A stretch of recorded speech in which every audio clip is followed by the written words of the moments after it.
पहला क्वेश्चन देखते हैं। अब देखिए दिया गया चित्र यानी गिवन फिगर इज, ये किस प्रकार का है? जैसे सूर्य होता है, मान लीजिए सूर्य है, सूर्य की किरण ऐसे जाती है, तो ये एक एंड पॉइंट हो गया इसका, स्टार्टिंग पॉइंट यानी शुरुआत वाला पॉइंट। तो इसको बोलते हैं हिंदी में किरण बोलते हैं, यानी कि रे बोलते हैं। यहां देखना है, ये अंत बिंदु कहलाता है, अंत बिंदु यानी कि एंड पॉइंट। तो आप ध्यान रखें, जो किरण होती है, किरण रे होती है, उसमें एक अंत बिंदु होता है, सिर्फ एक अंत बिंदु होता है।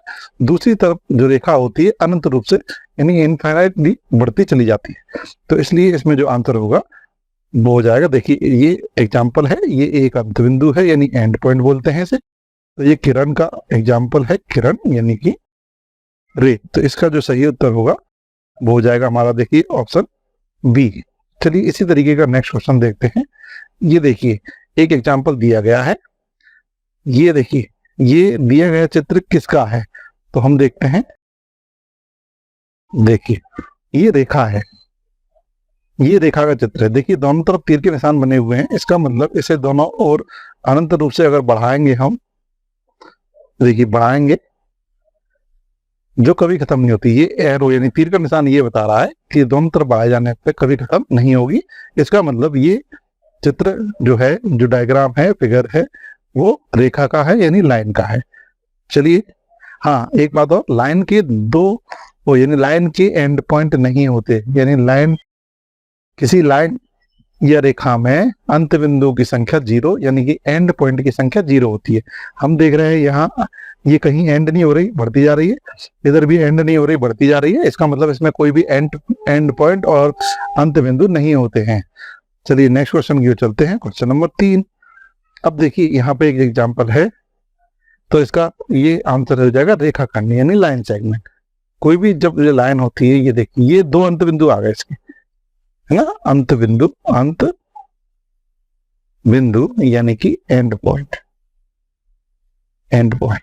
तो ये भी एंड पॉइंट है। तो इसमें जो होते हैं रेखाखंड में, लाइन सेगमेंट में दो अंत बिंदु होते हैं, अंत बिंदु यानी कि एंड पॉइंट्स। तो इसे आप ध्यान रखें, हम जितना पढ़ेंगे उससे रिलेटेड आपको सारी जानकारी देते जाएंगे, जिससे अगर क्वेश्चन बदल के भी आता है तो आप उसके आंसर दे सकें। चलिए अगला क्वेश्चन देखते हैं, क्वेश्चन नंबर 4। अब देखिए दो कोण संपूरक होते हैं यदि ये टू एंगल्स आर सप्लीमेंट्री। तो सप्लीमेंट्री एंगल क्या होते हैं? तो ये ऑप्शन है, इससे पहले हम देखते हैं कि क्या होते हैं भाई। देखिए अगर हम दो कोणों को ऐड करें, सम करें, दो एंगल्स का सम करें, यानी दो कोणों को जोड़ें और उसका जो जोड़ है वो कितना आ जाए, 90-90 है, दो समकोण के बराबर है, यानी कि 180 के बराबर आ जाए, 180 के इक्वल आ जाए, तो हम इनको कहते हैं।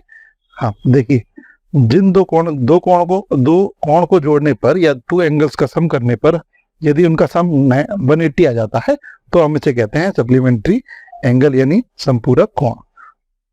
तो देखिए ये दोनों कोणों को हम बोलेंगे संपूरक कोण यानी कि सप्लीमेंट्री एंगल। इसी प्रकार ये देखिए, अब भाषा के रूप में जो लैंग्वेज यूज करते हैं तो इनका सम कितना होना चाहिए, जोड़ कितना होना चाहिए, दो समकोण के बराबर, दो समकोण, it means two sum of two right angle से उसके इक्वल हो। या हम ऐसे बोल सकते हैं सम ऑफ राइट एंगल कितना होता है, टू राइट एंगल कितना होता है, 180। तो ऐसा ही बोल सकते हैं, तो लैंग्वेज का फर्क रहेगा। तो यहाँ पे भी देखिए समकोण, संपूरक कोण बोलते हैं इन दोनों को, 120 को और 60 को, यानी 120 और 60 को बोलते हैं सप्लीमेंट्री एंगल्स। तो देखिए और रेखीय युग्म अभिकृत, यानी कि हम जानते हैं कोई लाइन होती है, उसके दोनों तरफ के जो एक ओर का कोण होता है वो 180 का होता है। तो अगर इसमें कोई लाइन ड्रॉ कर रहे हैं हम, तो ये देखिए अलग अलग एंगल हैं, मान लीजिए ए है और ये बी है, तो दोनों का जो सम आएगा वो कितना आएगा, 180। तो इन दोनों कोणों को भी हम क्या बोलते हैं, ये देखिए सप्लीमेंट्री एंगल।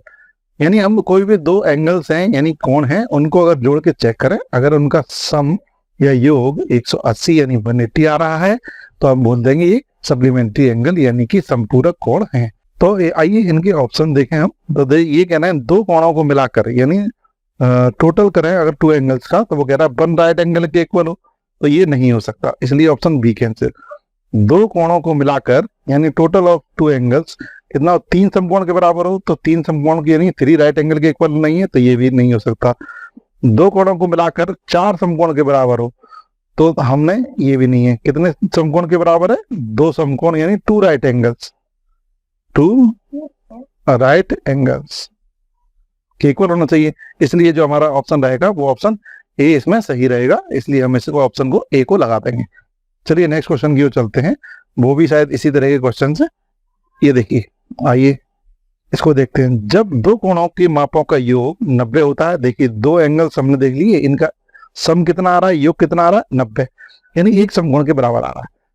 तो प्रत्येक कोण को कोण दूसरे कोण का क्या कहलाता है, यानी when the sum of measures of two angles is equal to 90 degree then each angle is called. तो यहाँ हम देखते हैं, देखिए इन दोनों को 30 और 60 को ऐड किया हमने, यानी सम किया तो 90 आ गया, यानी कि ये एंगल्स जो हैं, ये देखिए इन दोनों एंगल्स को हम बोलेंगे पूरक कोण यानी कॉम्प्लीमेंट्री एंगल्स।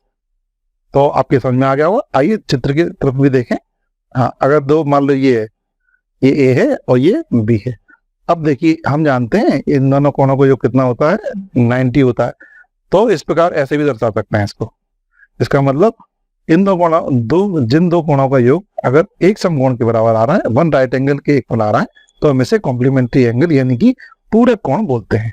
तो देखिए इसलिए हम इसे क्या बोलते हैं, पूरक कोण। ध्यान रखें, जिनको जोड़ के 90 आ रहा है उनको बोलेंगे पूरक कोण, यानी ए बी का पूरक कोण है और बी ए का पूरक कोण है, यानी कि यहाँ पे 30 is a complementary angle of 60 and 60 is also a complementary angle of 30।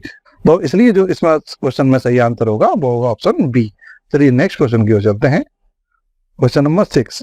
अब देखिए, जिस कोण की माप मेजरमेंट ऑफ एनी एंगल तो 180 से ज्यादा हो, यानी 180 से ग्रेटर हो और 360 से कम हो, तो उस कोण को हम क्या कहेंगे या क्या कहलाता है। The angle whose measures is more than 180 and less than 360 is called। तो देखिए इसको आपको चित्र के माध्यम से समझाते हैं। मान लीजिए ये एक चित्र है, ये देखिए मान लीजिए 45 का, मैंने अपने मन से माना है इसे।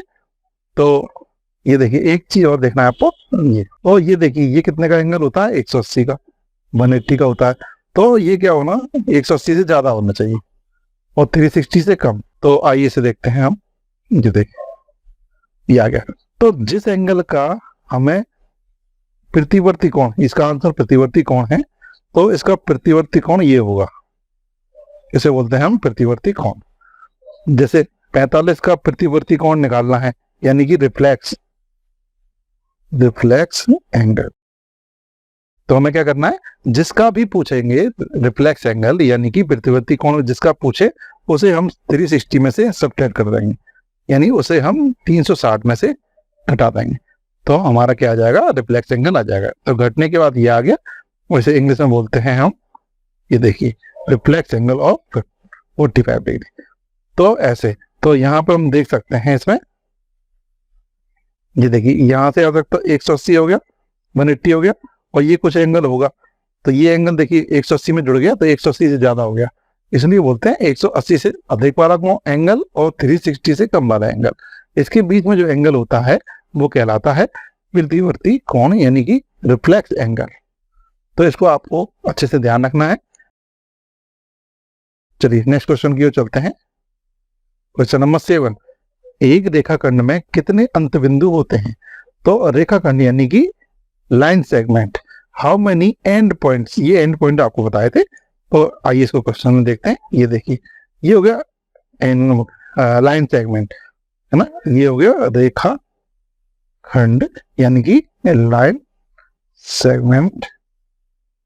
तो इसमें हमने बताया था आपको, ये अंत बिंदु हो गया, अंत बिंदु यानी कि एंड पॉइंट। ऐसे ही ये एक अंत बिंदु हो जाएगा, अंत बिंदु इट मीन्स एंड पॉइंट। तो जो लाइन सेगमेंट होता है रेखाखंड, इसको क्या बोलते हैं, रेखा खंड यानी कि लाइन सेगमेंट। तो इसमें कितने अंत बिंदु आ गए अपना, 2, इसलिए इसमें B, option B is the right answer. तो इसमें हमें 2 एंड पॉइंट्स लगाना है। चलिए नेक्स्ट क्वेश्चन देखते हैं, क्वेश्चन नंबर 8। एक ही तल में स्थित रेखाएं जो दूसरे को कभी प्रतिच्छेदित नहीं करती हैं कहलाती हैं। तो line in the same plane that never intersect each other are called. तो आइए इसको डायग्राम के माध्यम से समझते हैं हम। ये देखिए दो लाइन हमने लेनी। तो ये देखिए दो लाइन है, लाइन यानी कि रेखा, और ये भी क्या है, लाइन यानी, तो ये भी क्या है, लाइन यानी कि रेखा। एक ये फर्स्ट लाइन मान लीजिए, ये सेकंड लाइन हो गई। तो देखते हैं एक ही तल में है, यानी आपको जो स्क्रीन दिख रही है उसी पे एक ही तल यानी एक ही प्लेन के ऊपर ये दोनों लाइनें हैं, तो एक दूसरे को कभी प्रतिच्छेद नहीं करती। तो आइए इसको देखें हम। मान लीजिए ऊपर वाली लाइन को हमने दोनों तरफ बढ़ाया, नीचे वाली लाइन को भी हमने दोनों तरफ बढ़ाया, तो हम देखते हैं यहाँ ये रेखाएं जो लाइन है कभी इंटरसेक्ट नहीं करेंगी, एक दूसरे को कभी नहीं काटेंगी। तो इस प्रकार की लाइनों को हम क्या कहते हैं? तो आपको पता होगा, इस प्रकार की लाइनों को समांतर रेखाएं, है ना, यानी कि पैरेलल लाइंस बोलते हैं। तो इसमें पैरेलल लाइंस वाला ऑप्शन कहाँ है? ऑप्शन बी में है। ये option B is the right answer. चलिए नेक्स्ट क्वेश्चन की ओर चलते हैं। Question number 9। एक चित्र में देखिए मार्क किया गया है एंगल 1, एंगल 2, यानी कि कोण 1, कोण 2 किस प्रकार के कोण है? तो यहाँ आपको अच्छे से समझाते हैं। पहले ये देखिए, मान लो कोई डायग्राम है, तो देखिए 1 और 2 ये रहते हैं। तो इसमें एक नियम सुन लीजिए, जब दो समांतर रेखाओं को एक तिरछी रेखा काटती है, ध्यान रखें, जब टू पैरेलल लाइंस को एक ट्रांसवर्सल लाइन काटती है, तो ये देखिए पैरेलल लाइन है, तो उनके संगत कोण बराबर होते हैं। ये कैसे कोण है? संगत, संगत यानी करस्पॉन्डिंग एंगल्स। कैसे हैं ये? Corresponding angles, corresponding angles. तो ये दोनों कैसे हो गए? करस्पॉन्डिंग एंगल हो गए। और अगर देखें हम, देखिए 2 हो गया, ये 3 और ये 4, तो यहाँ 3 और 4 भी कैसे हैं? करस्पॉन्डिंग यानी कि संगत कोण कहलाते हैं, है ना। और देखिए इसमें देखते हैं, और एक अन्य उसमें चित्र में देखते हैं, मिक्स नहीं हो जाए। अगर देखिए यहाँ का लेंगे, अगर ये देखिए 5 और ये 6 ले लेते हैं, ये कैसे पहचानते हैं? देखिए इस लाइन के ऊपर है तो इस लाइन के भी ऊपर होगा, इस लाइन के राइट में है तो इस लाइन के भी एंगल राइट में होगा, यानी दाईं तरफ होगा। तो ऐसे हम पहचानते हैं कि कौन कौन से एंगल करस्पॉन्डिंग यानी कि संगत कोण है। ऐसे ही इसका देख लीजिए 7 और ये 8, ये दोनों एंगल भी कैसे हो जाएंगे? करस्पॉन्डिंग। अब देखिए 9 और ये 10, तो 9 और 10 भी कैसे हो जाएंगे? करस्पॉन्डिंग यानी संगत। तो इसमें ये पूछा है, ये जो आपको चित्र दिया है इसमें दो एंगल कैसे हैं? तो देखिए ये 2 वाला एंगल भी इस लाइन के ऊपर है और ये वाला एंगल भी इस लाइन के ऊपर है। ये वाली लाइन की देखिए 1 राइट साइड में है और ये भी राइट साइड में है, इसलिए हम पहचान गए ये 1 और 2 कैसे एंगल हैं? संगत कोण के। ये देखिए, इसलिए option A is the right answer. ये कॉरस्पॉन्डिंग एंगल्स है यानी संगत कोण है। एक चीज और देख लीजिए, अभी आगे काम में आएगा। ये देखिए जब 2 पैरेलल लाइंस को एक ट्रांसवर्स लाइन काटती है, हिंदी में देखें, जब 2 समांतर रेखाओं को एक तिर्यक छेदी रेखा काटती है तो संगत कोण बराबर होते हैं। ये हमने पढ़ लिया है संगत कोण वाला। अब देखते हैं एकांतर कोण कौन से होते हैं। देखिए एक अगर यहां हो और एक दूसरा यहां हो तो इन्हें कहते हैं हम एकांतर कोण। ये वाले एकांतर कोण यानी कि अल्टरनेट एंगल्स। तो ये भी पढ़ेंगे, जैसे यहाँ 3 और ये 4, तो यहाँ 3 और 4 हो जाएंगे, 1 और 2 हो जाएंगे।